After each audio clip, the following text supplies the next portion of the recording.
Maka siapa saja yang mengaku sebagai cucu baginda Nabi ingin dipercaya, silahkan adakan tes DNA dan kita akan percaya kalau DNA-nya sesuai dengan DNA orang Arab. Sesuatu yang jelas kalau diperdebatkan semakin tidak jelas. Nanti sholat diperdebatkan, nanti puasa diperdebatkan, nanti hijab diperdebatkan. Yang sudah jelas jangan diperdebatkan. Paham ya? Semakin tidak jelas.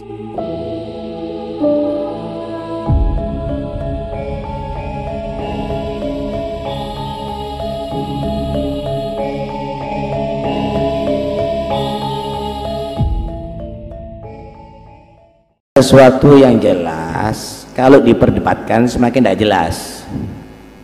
Ulangi lagi ya. Segala sesuatu yang jelas kalau diperdebatkan menjadi nggak jelas. Karena itu Nabi SAW menyatakan,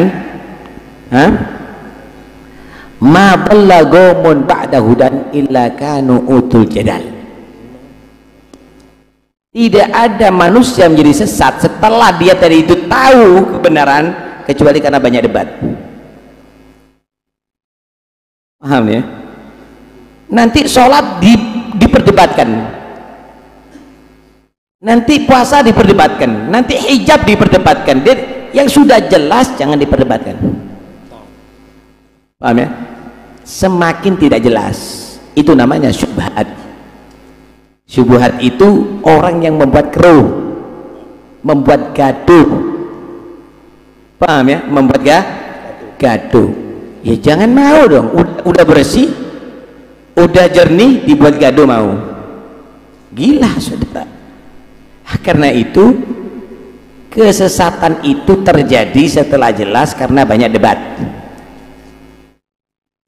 Jangan memperdebatkan yang sudah jelas, percuma. Tambah menjadi sesat, bukan menjadi ilmiah. Tapi memang ada orang-orang seperti ada orang-orang yang memang begitu ada. Karena kita nggak menuduh bayaran atau tidak, memang ada orang yang menjadikan hal yang yakin menjadi ragu, bukan mengajarkan keyakinan semakin mantap. Ada begitu.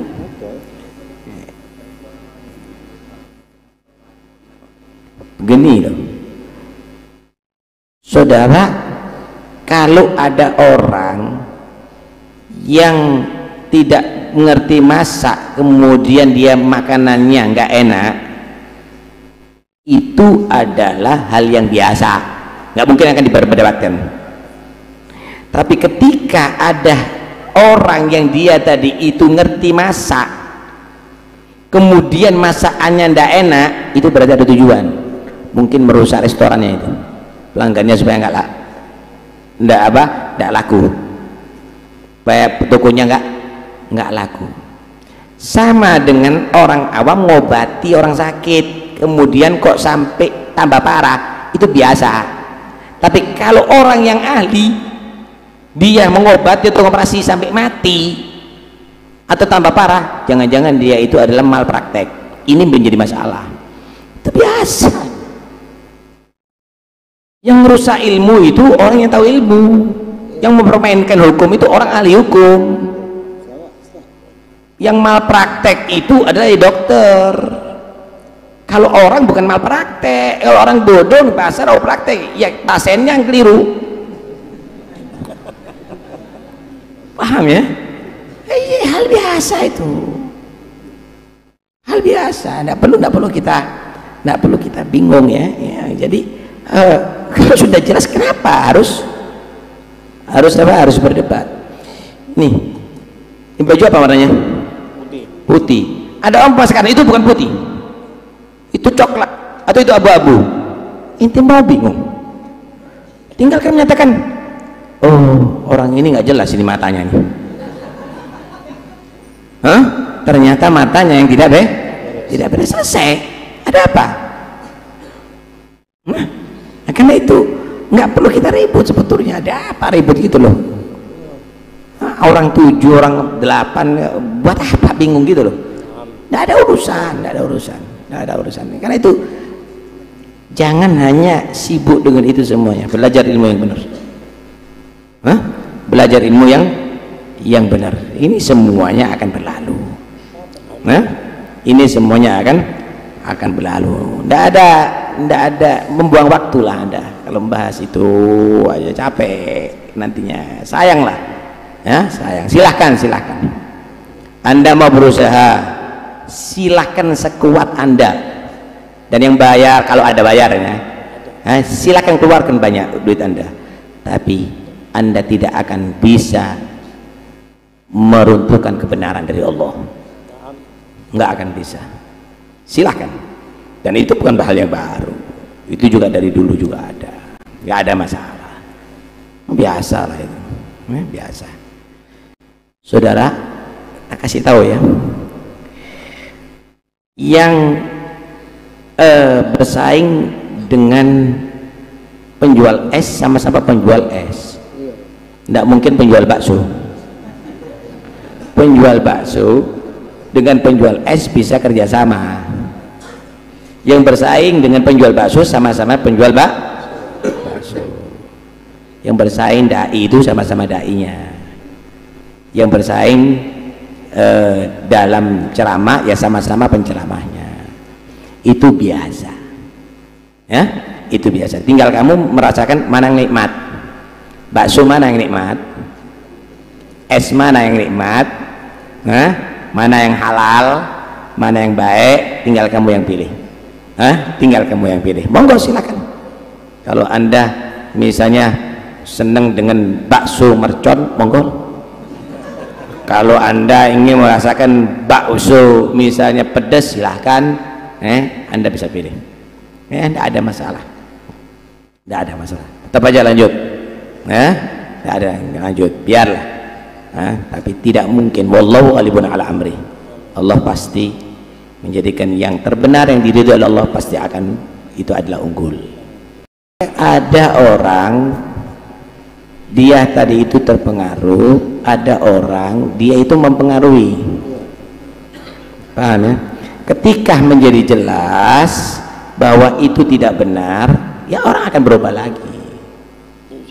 Orang akan berubah lagi. Udahlah, biasa aja, biar nanti orang akan tahu dengan sendirinya. Bohong ditutupi, tambah bohong, lama-lama oh pendusta ini, orang akan tahu nanti. Paham ya? Minta ini sudah jelaskan ini, oh percuma. Sekalipun ulama seluruh dunia berkata apapun, saya tetap, ya sudah. Ada apa inti ladeni? Tidak perlu diladeni. Tidak perlu diladeni. Udahlah, kita nggak perlu bicarakan fulan atau fulan. Belajar seperti begini ini membersihkan hati, menenangkan jiwa. Nggak usah urusan itu. Karena itu kalau cari ilmu, belajar. Jangan di Google, jangan di medsos. Inti kalau cari ruwet ke situ. Tapi kalau mau cari ilmu, sini ngajian sini. Ke sini. Wah itu doktrin itu. Ya sudah terserah. Ya saya ngajak yang baik. Ya ente mau katakan doktrin atau apa? Ya. Oh nanti kamu akan menjadi budak-budak. Kita semuanya budak Allah. Ya. Nah, kita enggak perlu gitu ya. Jongos silahkan Anda akan berkomentar. Nggak ada. Ya.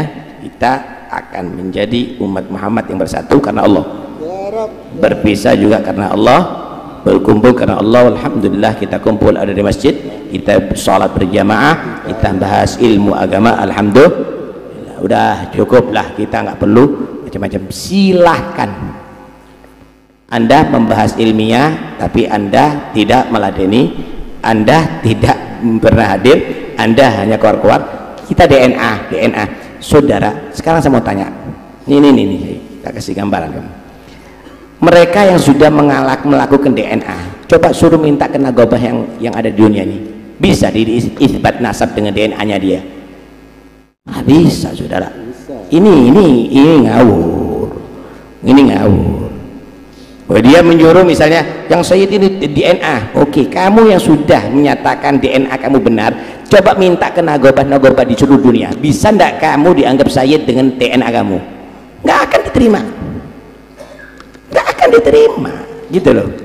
Kenapa? Karena memang tidak ada DNA itu menjadi alat untuk menetapkan nasab jauh, kecuali nasab dekat. Misal ya, ada satu anak direbut sama dua orang.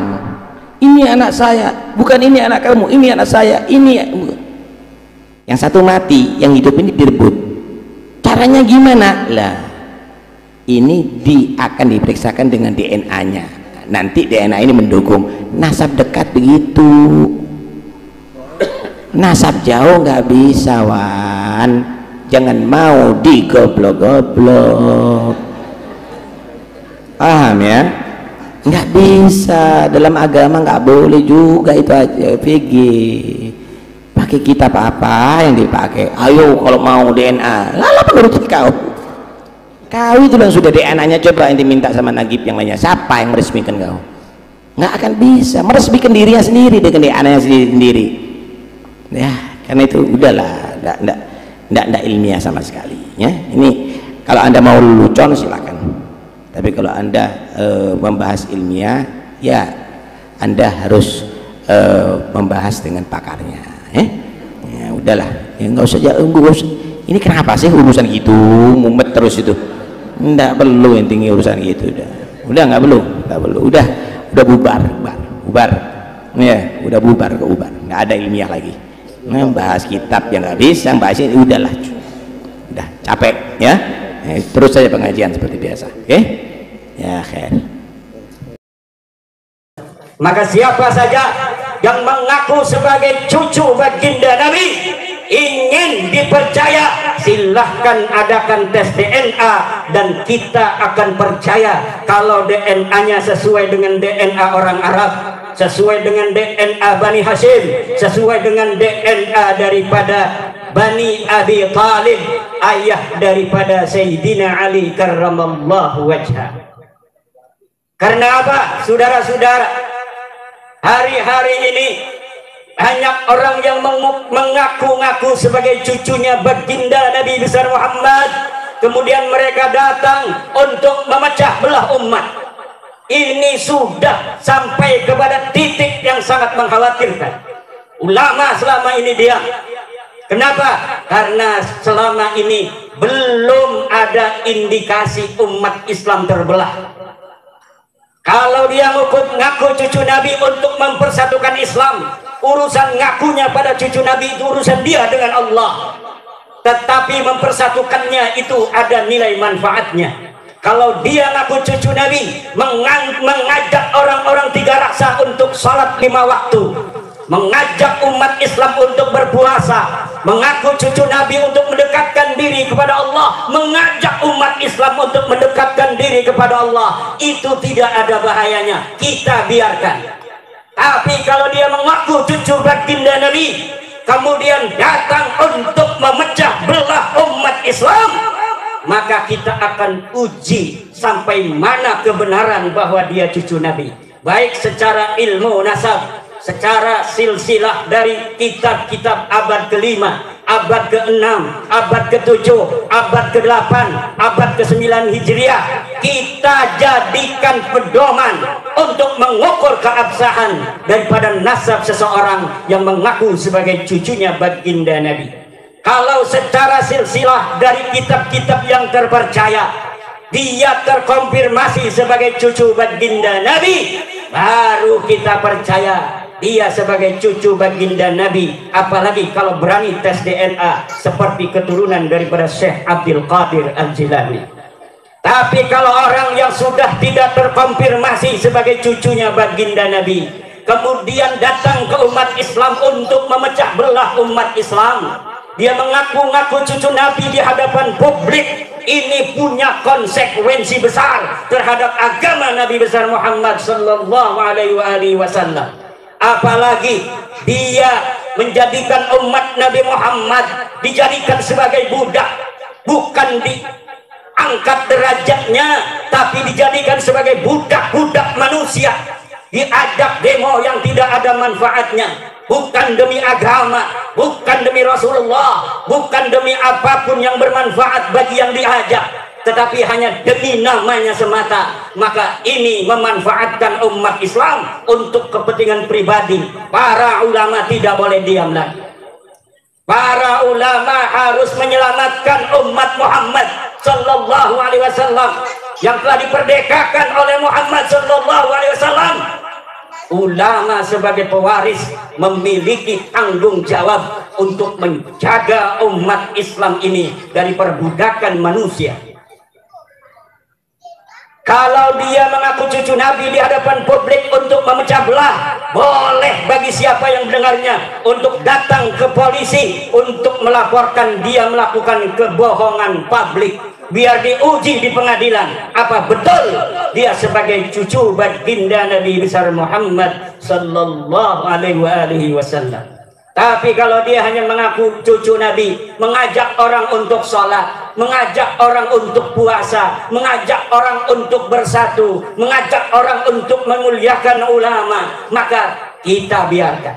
Tapi kalau indikasinya sudah mau memecah umat Islam, apalagi memecah belah antar suku, memecah belah bangsa Indonesia yang dari Sabang sampai Merauke sudah 70 tahun merdeka. Di dalam suka dan duka kita bisa membawa Indonesia sampai hari ini. Tidak ada perang saudara, kalaupun ada kecil sekali frekuensinya. Namun sekarang ada upaya-upaya untuk mengadu domba antar umat Islam dengan umat Islam lainnya, memecah belah antar satu umat Islam dengan kelompok umat Islam lainnya.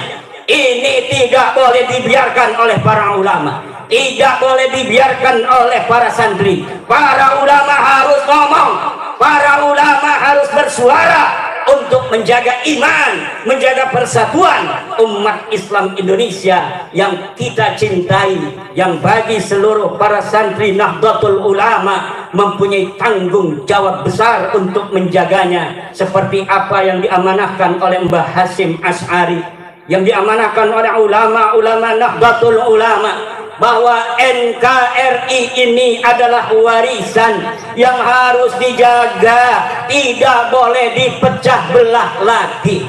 Tidak boleh ada upaya untuk memecah belah antar umat Islam. Tidak boleh ada upaya untuk menjauhkan para kaum muslimin dari ulama. Ini indikasi menjauhkan umat Islam dari ulama pun sudah ada, untuk dia mengambil para umat ini untuk dijadikan budak-budaknya, kemudian diajak untuk berdemo, diajak untuk berbuat sesuatu yang dapat mengganggu keamanan dan ketertiban bangsa Indonesia.